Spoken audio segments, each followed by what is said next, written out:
FEMA aid is distracted by going to illegal migrants. And by the way, good morning, and thanks for having me. We've got Republican congressmen who are on the ground who represent that area saying that they have to call the White House to get food and water to FEMA.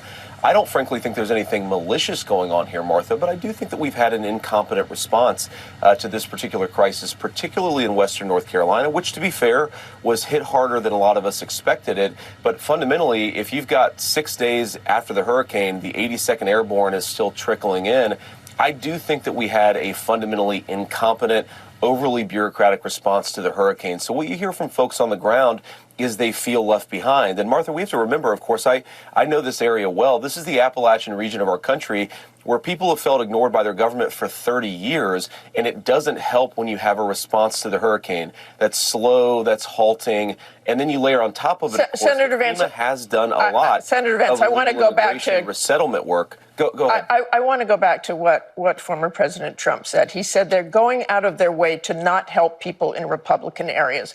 There is no truth to that. And on staging, Pentagon officials say that active duty troops were staged and ready to go before being called upon and were instantly out the door. So President Trump, former President Trump, is saying things that aren't true about that money being withheld from Republican areas.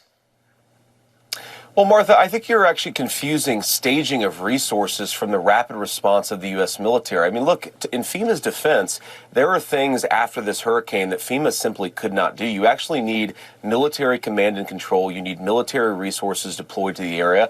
And I think all the president has said is, frankly, what some of Kamala Harris's surrogates have said, which is that if these areas were a little bit more democratic, maybe Kamala Harris would have focused on them more. That acknowledgement is not to attack, frankly, the good folks of FEMA. It's to suggest that Americans are feeling left behind by their government, which they are, Martha. Okay, if you talk to folks on the ground, I've had friends that have been in Boone, North Carolina, helping with the cleanup.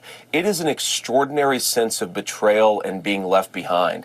People are worried that their government doesn't care about them. I'm much more worried about the incompetence of Kamala Harris's administration that led to that more than I am the fact that Donald Senator Trump Vance, I'm just going to say that local officials and FEMA officials say that is just flat wrong. But we played some other comments about migrants, including in Aurora, in Colorado, where Trump said the city had been invaded and conquered by Venezuelan gangs. The Republican mayor of the city said flatly the city and state have not been taken over or invaded or occupied by migrant gangs. So do you support Donald Trump making those claims that the Republican mayor says were grossly exaggerated and have hurt the city's identity and sense of safety? I understand what you're saying, that some people left behind, but he's making these statements that the mayor is flat out disputing.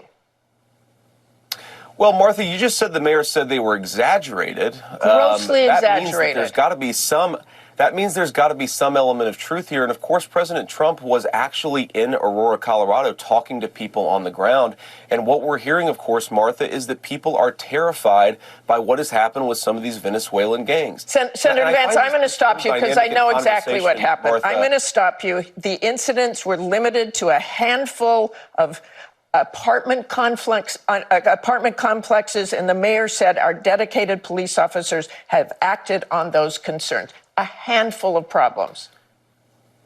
Only, Martha, do you hear yourself? Only a handful of apartment complexes in America were taken over by Venezuelan gangs, and Donald Trump is the problem and not Kamala Harris's open border? Americans are so fed up with what's going on, and they have every right to be. And I really find this exchange, Martha, sort of interesting because you seem to be more focused with nitpicking everything that Donald Trump has said rather than acknowledging that apartment complexes in the United States of America are being taken over by violent gangs. I worry so much more about that problem than anything else here. We've got to get American communities in a safe space again.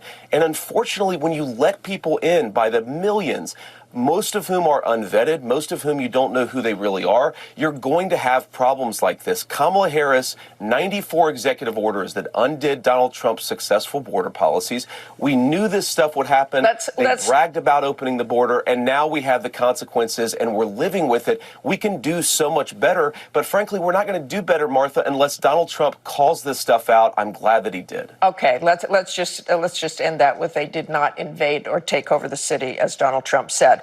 I want to move on to just a few women. Apartment complexes, no big deal. A few apartment complexes that the mayor did not seem was invading the entire city. Let's move on to women and abortion. Donald